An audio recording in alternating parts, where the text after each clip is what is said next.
What is up, guys? It is Jacob from QuadHunting, and today we are going through the top 5 Lions running backs since 1966. Why 1966? Because that's the year the Super Bowl was implemented. So I wanted to go with the Super Bowl era. That means there's 51 different years I could go through, and it takes a long time to go through all those years. But we're starting off with running backs, or we did quarterbacks, now we're going to running backs. But like a little bit of criteria for this, I didn't take guys who just had like one good year with the Lions. I also accounted for guys who had spent many years with the Lions, and then their stats didn't, their stats looked as good as maybe some guys who had spent 4 years with the Lions. So those weighed a little differently. There was more criteria in the rankings for the busts, but I'll get to that when we go to the bottom 5 Lions lists. So without further ado, here are the top 5 Lions running backs since 1966. I am also including fullbacks in this list. It is not going to be at the same. They're not going to be. I've only got 2 fullbacks on a list, so I wasn't going to make a top 5 fullbacks list when there's really only been 2 guys who are good enough to call out. So we're going to do with that. I'm going to mention them in the middle of the video. Starting out at number 5, we have a pretty actually recent. He's actually still on the team right now, and I know a lot of you are like, Amir Abdullah already? No. Theo Riddick already? No. DAndre Bell. I know some of you are probably like, what? Why? The top 5 list already starting out with DAndre Bell? Yeah, that's a little worrisome, I'll be honest. But when I put his stats against some of the other guys, wasn't going to be like, no, we can't do that. He actually has great stats compared to a lot of other Lions running backs. He is in the top 10 since he's actually, I didn't put him exactly where they were since 1966. I know he's in the top 10 for sure. But what I liked is he had 2,235 rushing yards, 22 touchdowns. He averaged 3.98 yards a carry, so just under 4 yards a carry. 162 receptions. This is what got him in. This stat right there is what got him into his receiving ability. 162 receptions for just over 1,600 yards and a touchdown. And he did all that production in 5 years with the team. And that's take out pretty much this last year because he didn't add anything to it. So pretty much 4 years of the team, he put up those stats. I saw, especially the receiving. The receiving one is that one that came out to me and really sparked my interest. Over those 4 years, he averaged over 500 rushing yards a season, 4 touchdowns, 40 receptions, 400 yards, and a quarter of a touchdown. So, I mean, if you're getting that out of running back consistently, they're not bad. They're actually pretty decent. He was always the backup he came in at the tail end of McKellishore's run, backed up Reggie, and then he backed up Abdullah last year. So I have him at number 5. I know a lot. That's pretty much going to be the sticking point for a lot of people. But anyways, moving on to number 4. Number 4, I have Ulti Taylor. He's a guy that came back, and he was with the Lions in 1969 and 1975. So this is like almost right in the beginning of this 1966 era. The reason I have him just above Bell is his stats, for the most part, are better. But why I have him at number 4 instead of the guy who I have at number 3, he did his production over so much more time, less stats per year. He averaged 613 rushing yards a season, just under 3.5 touchdowns a season. So that kind of was enough to bump him down a little bit. Because he spent 7 years with the team. Guy number 3 spent 3 years with the team and had almost as good production. So especially if you look at it yearly, he had better. But this is an old school guy. 4,297 yards rushing, 24 touchdowns for 3.96. That's another reason why he's a little lower than some of these other people. 173 receptions, 1,500 yards, 6 touchdowns. So he beat Bell in receiving and rushing.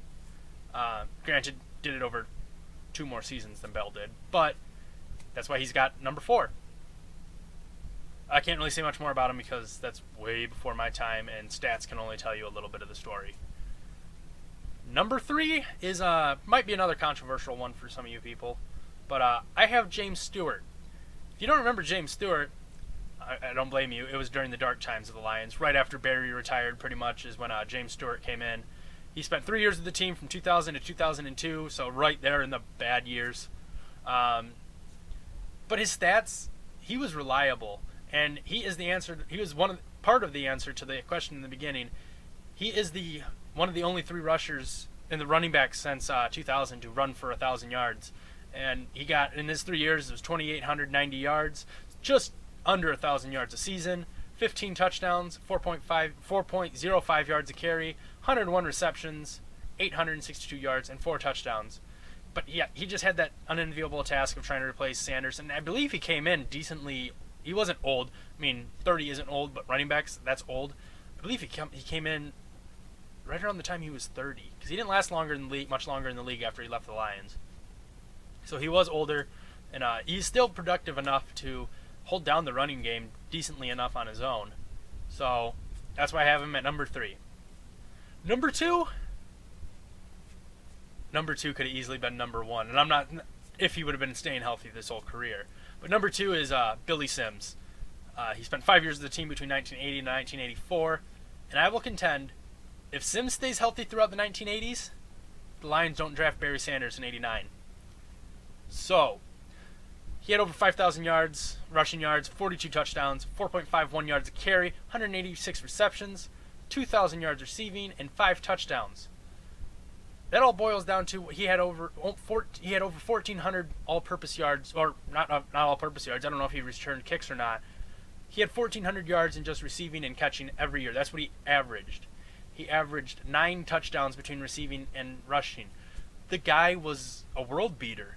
He could have easily, like I said, if he never had injury problems, we would never have drafted Barry Sanders. Speaking of Barry Sanders, he is number 1 on the list because, of course he is. He's one of the best running backs in not just Lions history, the NFL history. He comes in at the top 5 all the time if you look at just NFL running backs. Depends on who you really root for, where you put Barry. He spent 10 years with the team before his abrupt retirement in 1989. But he got drafted, 1998. He got drafted in 89, and 15,000 yards, 99 touchdowns, 4.99 yards a carry, just under 5 yards a carry. That's ridiculous. 352 receptions, almost 3,000 receiving yards, 10 touchdowns. He's the all-time Lions leader in rushing yards and touchdowns, and it's not even close. He's got over double the touchdowns of Billy Sims. About 3 times as many rushing yards than Billy Sims. The guy was just amazing at running back, and sadly he had to retire. He wasn't passionate about football anymore, which, can you blame him? The Lions were awful, especially there towards the tail end of his career. I mean, we were making the playoffs, but we were that one and done team. So that's the top 5 Lions running backs. There are some honorable mentions. Mel Farr, Dexter Busey, those are guys that Dexter Busey especially, he spent 11 years with the team to get 5,000 yards, so he was just under, he was 490 yards a season. That knocked him down for me. He was a great backup in his time. And then Mel Farr was just an all-around great player. He did a lot of things. But, again, it took him more seasons to get almost the same numbers as Drake Bell. So that's why I put Bell in above him. So don't crucify me just yet. But going to fullbacks, there's only 2 I'm going to mention, because there's a huge difference between them. Corey Schlesinger, it's a fan favorite. Everyone loves Corey Schlesinger.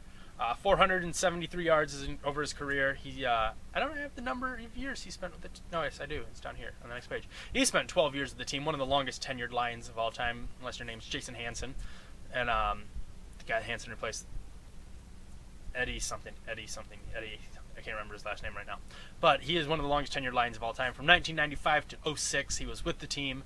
And so when you look at his yards, you're like, 473 yards, 5 touchdowns, 2.83 yard average. His rushing was not the reason why he was loved in Detroit. He actually was a decent receiver out of the backfield, just under 2,000 receptions, 1,400 yards, 9 touchdowns. And again, you're like, over 12 seasons, that's not that special. He was just a great blocking fullback. And this is not an official stat, but it is said that he had broke over 200 face masks of his own and opponents by being that dominant of a blocker. He was huge, a big guy. So, one of a fan favorite, one of those workhorse blue-collar guys. That's basically the reason I threw him on the list. He was one of my all-time favorites, and the reason why I played fullback in middle school. Yeah, there you go. So then, the best fullback of all time. I've seen some places where he was listed as a halfback, but most places I saw he was listed as a fullback. So, if you think of him more as if halfback, I'm sorry, or running back, I'm sorry. I put him at fullback just because that's where main place I was getting my stats from. That's where he was listed. And that is James Jones. He played with the team from 1983 to 1988 for 6 seasons, and he was pretty much that bridge from Sims to Sanders. And he held down the Lions running game in those years. He had 3,452 rushing yards, 3.6 average, 23 touchdowns, 285 receptions, 2,318 yards, and 10 touchdowns. The guy was pretty much the running game in that time. So you may say he's a halfback. My site said he was a fullback, so I went with my site. So James Jones, the best Lions fullback of all time, and Barry Sanders, the best Lions running back of all time. So bottom 5 will be coming shortly, and I'll explain more in that video. But anyways, if you like the video, leave a like, subscribe to the channel. Tell me who else you think I underrated or I overrated. I know there's probably that with DAndre Bell and maybe a James Stewart. So let me know in the comments down below. I will link the quarterback videos also in this and then in the description below. And as always, I will see you guys next time.